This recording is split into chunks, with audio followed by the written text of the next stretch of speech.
Alright, Shalom, Shalom. This is Brother Samak. Before I do anything, I want to give all praise, honor, and glory to Yahweh, Bahashim, Yahweh Shai, Bahashim, Rakakwadash. I want to give double honors to the apostles of Great Millstone who's taught me this truth. Peace and salutations to the hopeful elect scattered abroad. And with that, I want to get into this lesson. And this is a thing that I came across. I'm sure a lot of people have heard of Vocab Malone, and Vocab Malone is known to be the coming against the different camps, and just and he's just all about Christianity pretty much. And as we know, and as I always say it, that Christianity is definitely not of the Most High, and it's just to lead you to destruction, you know. So with that, we're just gonna get into it. It's the title. It says, Revelations 1, not about color of Christ. Period. Right. We're gonna hear what he has to say. Slakia. Yeah, we're gonna hear what he has to say, and get some scriptures, and let's get it. All right. Brief responses to these verses. Revelation chapter 1, verses 14 and 15. Why do they use that? They believe it proves Jesus is black, therefore the Israelites are black. What does it say in context? What does it say in context? Let me look at it and show you briefly. This is going to have to be brief. Then I turned to see the voice that was speaking to me, and on turning I saw... First and foremost, Revelations 1 and 14 and 15 does not mean, it doesn't show and at all, first and foremost, not a thing that, it shouldn't be a thing, indicator of who the Israelites are, or anything like that, because the Israelites are, first and foremost, they were scattered. And as we know, we also look like the heathen, so it's not considered to be a black thing. And that's what they try to portray on us, and saying like that oh, it's only a black thing, it's only this, that, and the other. First and foremost, we are not black. Okay, black is means death, and that's the problem about that we have too as a people, is we put that name on ourselves, and that's one of the curses. Well, I kind of want to get that. So this yeah, that's one of the curses that were put on us, and that's an indicator of who the true Israelites are.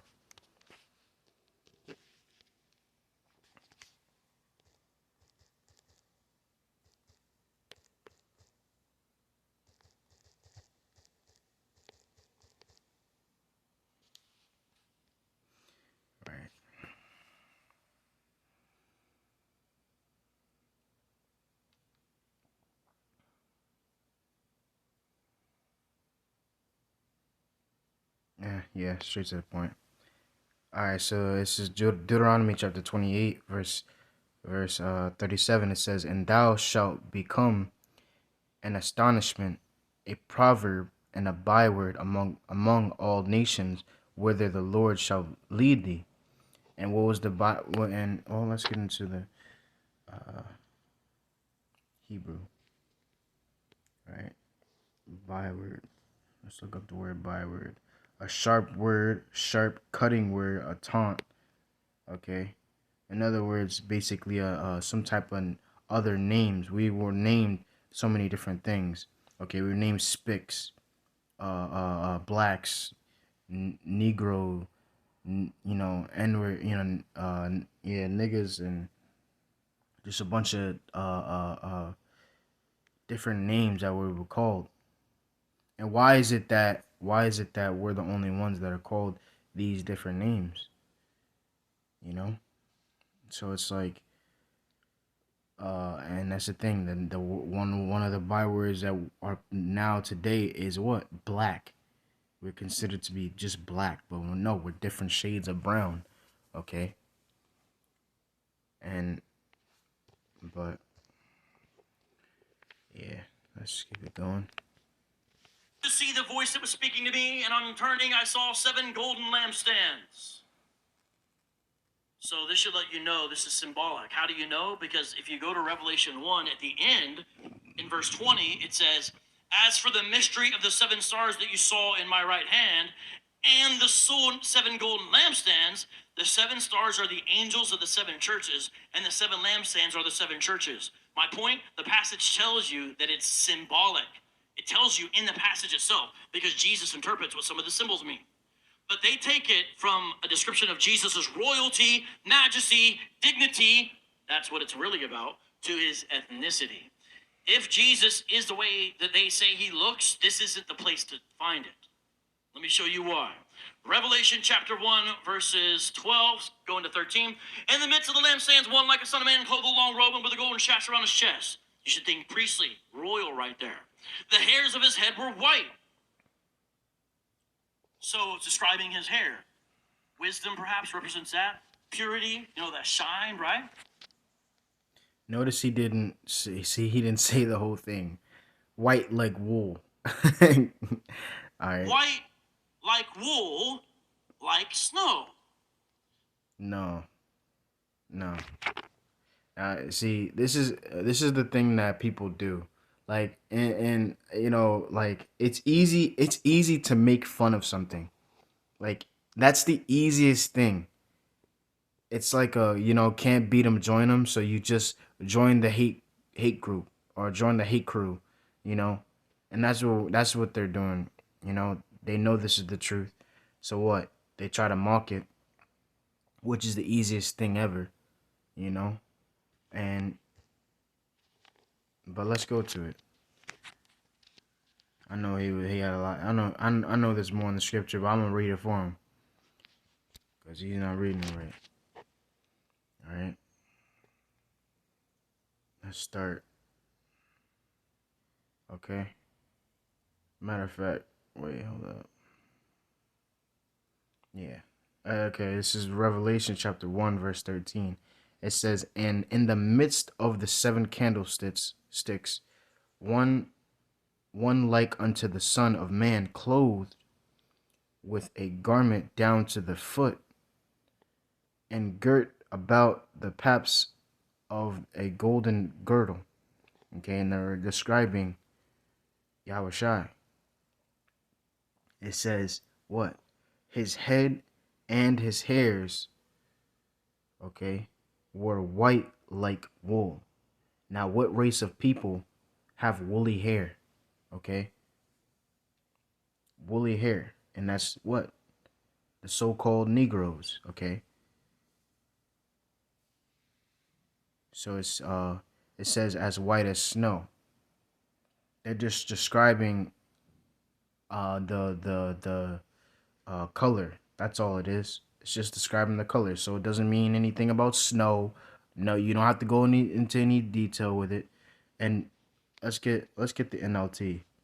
Let's see what that says. All right. Right here. Same thing. Flame is fire. Is it NLT? Yeah.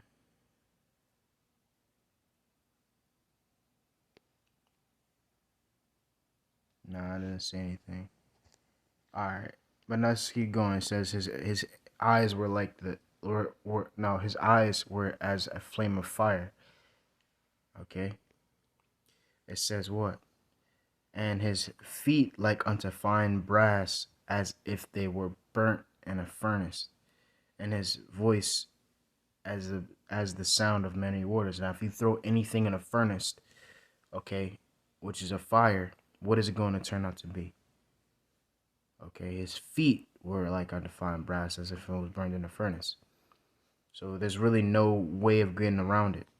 But they try to find some other way, you know, to try to you know, to not point out the obvious that Yahweh Shai is of dark skin. But let's keep it going. White like wool, like snow. So how white is this hair? As white as wool, as white as snow. They say, so Jesus had woolly white hair. But is that what it says? It's talking about color, not texture. If it's texture, what's the texture of snow? Because it says white like snow also. It doesn't just say white like wool. What's the texture? It's not about that. And let me show you, it's going to get worse. His eyes were like a flame of fire. Clearly symbolic. Hebrews like say that's because he's enjoying. I'm not kidding. They say he's Okay. his feet like a very white voice. It's describing something. His feet were like burnished bronze, refined in a furnace, and his voice was like the roar of many waters. So they'll say the roar of many waters. That's like a very white voice. It's describing the bass in his voice. But if you look up the phrase like many waters, it's a way to describe whenever Yahweh is speaking in the Old Testament. This is saying when Jesus speaks, Yahweh speaks, not that he has a deep voice. But that's what they try to say. His feet were like burnished bronze refined in a furnace. So the KJV says something a little bit different. It says, as if they burned. They'll say, what is something when it burned? When it's burnt, they turn it into the past tense. They'll say, it's black. So they'll say, well, if his feet were black, he had to be black. By the way, think about something that's burnt black. That's not really a description of how most people look anyway. Second of all, and it's in the Greek tense, but it's reflected even in the translation, it says, as if they burned. That means they are burning. It's not saying they were burnt. What is metal look like when it's burning? Gold, hot, flame. Everything about this shows the brightness of Jesus. This is what he's doing. So, all right. First and foremost, I think pure, right?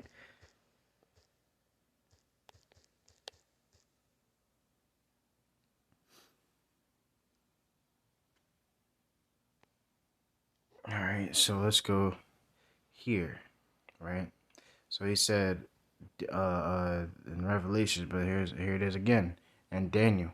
This is Daniel chapter 7, verse 9. I held to the throne I beheld till the thrones were cast down, and the ancient of days sit, whose garment was white as snow, and the hairs on his head like the pure wool. Okay? That's texture. Okay? It says what? His throne were like the flame, the fiery flame, and his wheels of burning fire. Texture. Okay? That's texture.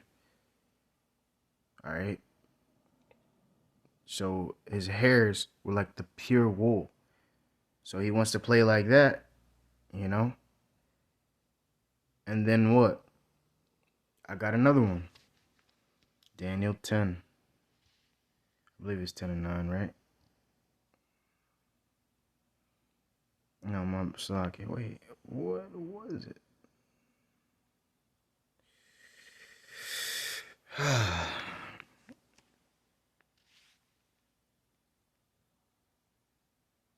No, it's... Am I bugging?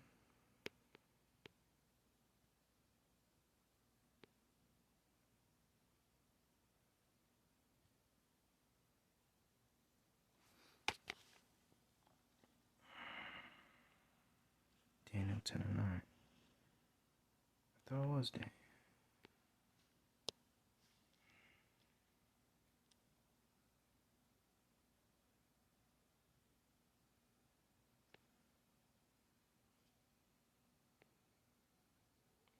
Salaki.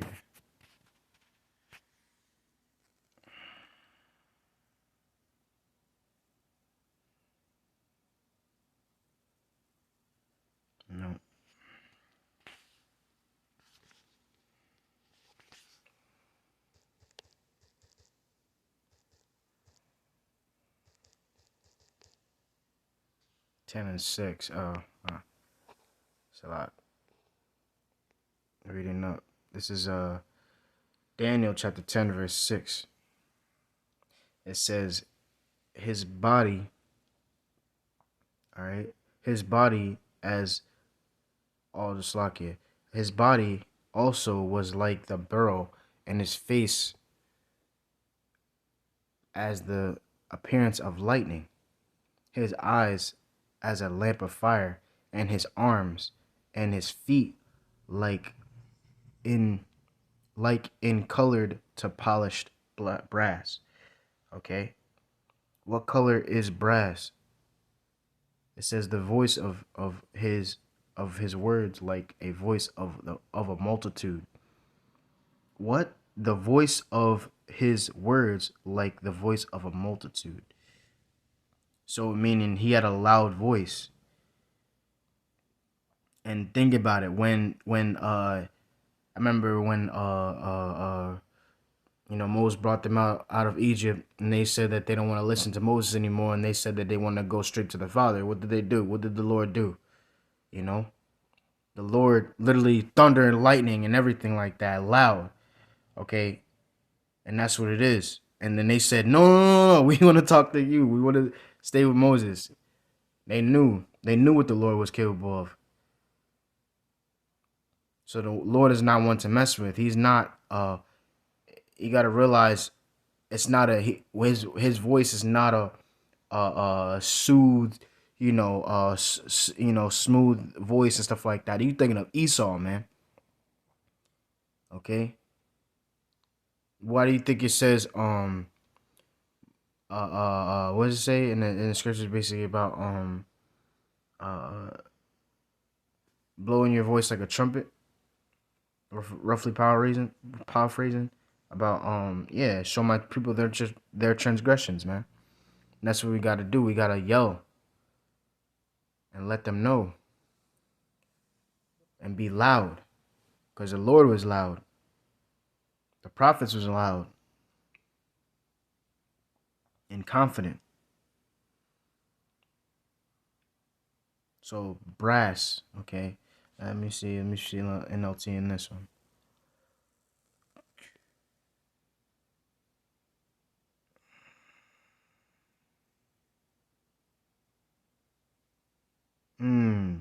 It says his body looked like a precious gem. His face flashing like lightning, and his eyes flame like torches. His arms and feet shone like polished bronze.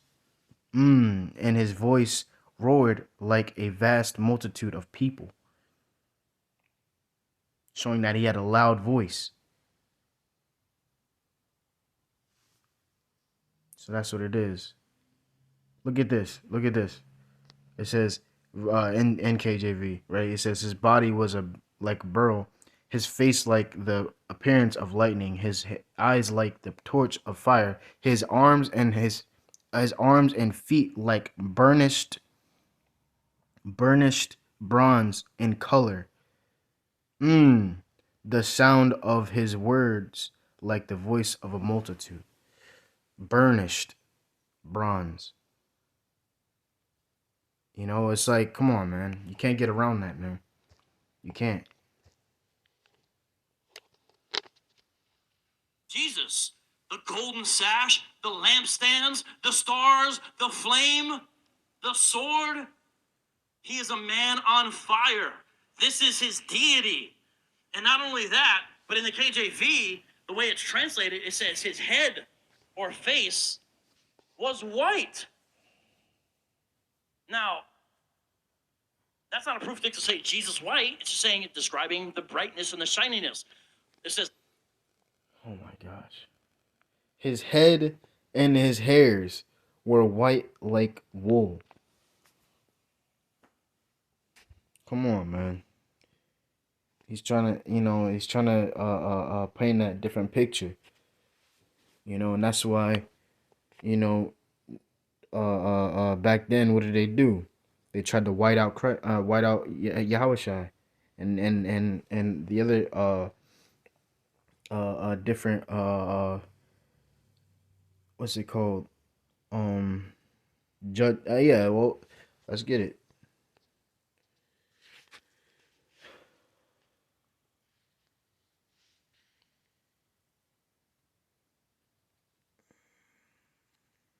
This is Job chapter 9, verse 24. It says, the earth is given into the hand of the wicked.